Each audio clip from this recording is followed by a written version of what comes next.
आशा करता हूं आप सब बहुत अच्छे होंगे। मेरा नाम है सिद्धांत अग्निहोत्री। स्टडी ग्लोस पे आपका बहुत बहुत स्वागत है। तो आज हम पाकिस्तान के बिटकॉइन गैम्बल की बात करेंगे। अमेरिका जो इतना ज्यादा मेहरबान है पाकिस्तान के ऊपर, तो देखते हैं कि क्या होगा अगर पाकिस्तान जो है अपना खुद का क्रिप्टो जो है वो माइन करने लगे। 3 प्रॉब्लम्स है। देखिए, बिटकॉइन कॉन्फ्रेंस हुई थी लास वेगस में, राइट। बिलाल बिन साकिब ये स्पेशल असिस्टेंट थे पाकिस्तान के पीएम के क्रिप्टो और ब्लॉकचेन के लिए। उसने बोला कि Pakistan it is no longer defined by its past. अब हमारा पास्ट हमको डिफाइन नहीं करेगा, ये दोबारा पैदा हुआ है forward looking hub of digital innovation. और मुझे लगता है कि आगे ऐड भी कर देना चाहिए था कि हम सस्ता नशा करते हैं। तो गवर्नमेंट जो है, सरकार जो है, एक नया सॉवरेन बिटकॉइन रिजर्व को बिल्ड करेगी। बिटकॉइन को माइन करना आसान नहीं है। 2009 में बिटकॉइन की कीमत मात्र बहुत ही कम, ₹1 से भी काफी कम थी, लेकिन आज उसी बिटकॉइन की कीमत आज लाखों में है, करोड़ों में है।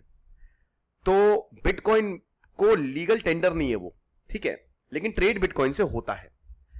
अब यहां पे अमेरिका का जो स्ट्रैटेजिक बिटकॉइन स्टॉक पाइल है डोनाल्ड ट्रंप के अंदर, डोनाल्ड ट्रंप की कंपनी जो बिटकॉइन, और पाकिस्तान उसमें इन्वेस्ट कर रहा है। पाकिस्तान बता रहा है कि हम बिटकॉइन में ट्रेड करेंगे और उसमें डोनाल्ड ट्रंप की ही कंपनी का सहारा लिया जाएगा, इसीलिए डोनाल्ड ट्रंप बड़ी तारीफ भी कर रहे हैं। It is not for transaction, but ये एक नेशनल डिजिटल एसेट रिजर्व है। आप विश्वास करेंगे कि ये ट्रांजैक्शन के लिए है ही नहीं, बट ये बहुत बड़ा एसेट है। तो भैया, पाकिस्तान टॉप 10 या टॉप 5 बिटकॉइन यूजर्स में से एक है। इल्लीगल कामों के लिए आप बिटकॉइन यूज करते हैं, और सबसे ज्यादा इल्लीगल काम कहां हो रहे हैं, आतंकवाद कहां बढ़ रहा है, पाकिस्तान में। क्रिप्टो करेंसी ट्रांजैक्शन अभी भी पाकिस्तान में इल्लीगल है। आपको बता दूं, सबसे ज्यादा पाकिस्तान क्रिप्टो को यूज करता है, लेकिन पाकिस्तान में ये इल्लीगल है। क्या बात है। और सरकार कह रही है कि इसको प्रमोट कर रहे हैं। मैं इसीलिए बोल रहा हूं ना कि इनको आगे लिख देना चाहिए कि हम सस्ता नशा करते हैं, क्योंकि एक तरफ इनके देश में बिटकॉइन इल्लीगल है और दूसरी तरफ कह रहे हैं कि नहीं नहीं, बिटकॉइन रिजर्व को हम प्रमोट करेंगे। कमाल है। और पीएम के साथ कह रहे हैं।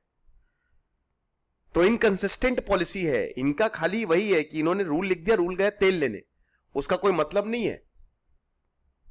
क्रिप्टो रेगुलेशन 0 है, समझ रहे हो। कोई पॉलिसी नहीं है। कल को डूबेगा अगर क्रिप्टो, तो ये हट जाएंगे कि हमने तो बोले ही था इलीगल है, आप क्यों यहां पे।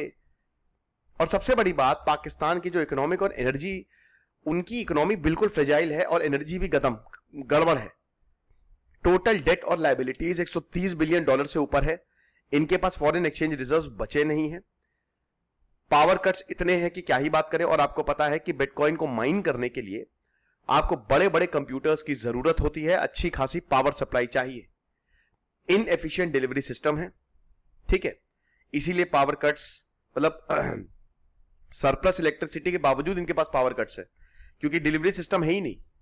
हाई कैपेसिटी पेमेंट्स है। प्लांट्स जो हैं उनको पैसे दिए जाते हैं, वो इलेक्ट्रिसिटी प्रोड्यूस ही नहीं करते, तब भी उनको पैसे दिए जा रहे हैं। ये इस आर्टिकल में थोड़ी अजीब बात लगी, मतलब मैं थोड़ा देख के सरप्राइज हुआ कि पाकिस्तान में एनर्जी सरप्लस है और हाउस होल्ड जो है उनको बिजली मिलती है, लेकिन उनका बिल 6,000 रुपए किराया है घर का, तो 8,000 रुपए बिजली का बिल आ रहा है। अब जो अमीर है वो सोलर लगवा रहा है, सोलर में आपका टेंशन है खत्म, बिजली की टेंशन ही खत्म। वो तो सीधा सूरज से लेगा और आपको बिजली देगा, तो बिल वो एक बार लगवा लीजिए, गॉन। लेकिन ग्रिड प्राइसेस जो हैं वो बाकियों के लिए महंगे होते जा रहे हैं, समझ रहे। अभी तक 9 देशों ने बिटकॉइन को अपने इन्वेस्टमेंट स्ट्रेटजी के रूप में रिजर्व किया है। उसमें अमेरिका सबसे ऊपर है, फिर चाइना है, यूके है, यूक्रेन है, भूटान है, आप देख ही सकते हैं, एल सल्वाडोर है, यूएई है, फिनलैंड है, जॉर्जिया है, और कोई भी देश नहीं।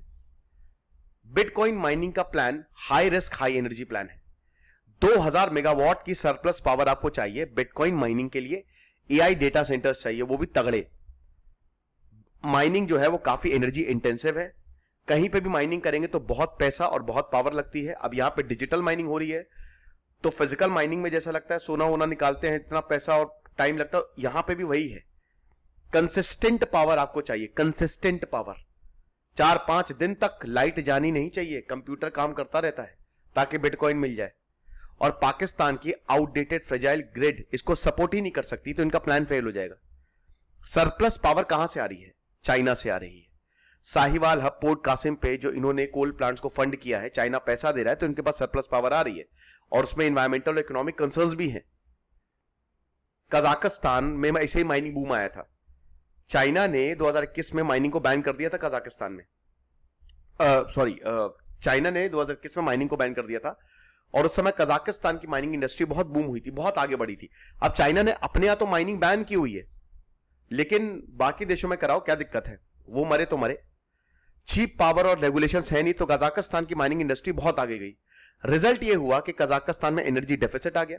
जो एनर्जी लोगों को मिलनी चाहिए थी, भैया गर्मी आ रही है, 1 मिनट लाइट जाती है ना तो बैंड बज जाती है। और पाकिस्तान में तो आधे से ज्यादा लोग गरीब हैं, कूलर तो छोड़िए, पंखा ही है बहुत बड़ी बात है, और उसमें भी अगर लाइट चली जाए तो क्या ही बताएं। तो एनर्जी डेफिसिट, उसके बाद जो रशिया की इलेक्ट्रिसिटी है, बहुत इंपोर्ट करते थे ये लोग, पूरा रशियन डिपेंडेंट हो गए थे और भयानक पावर कट्स थे। क्यों? ये पावर क्रिप्टो माइनर्स को दी जा रही थी। पाकिस्तान यही मिस्टेक कर रहा है, और अगर डिमांड आएगी तो आप ये मान के चलिए कि फिर अब यहां पे भी एक बहुत बड़ी प्रॉब्लम ये हो सकती है कि पाकिस्तान के अंदर ऐसे विद्रोह हो सकता है, लोग सड़कों पे आ सकते हैं। गरीबों को क्या लेना देना भैया, उनको क्या क्रिप्टो से लेना देना।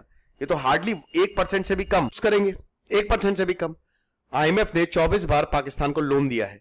सेपरेट आईएमएफ सेशन जो है वो अभी पाकिस्तान को सेपरेट आईएमएफ सेशन होगा क्रिप्टो माइनिंग इलेक्ट्रिसिटी प्लान के लिए। वाह!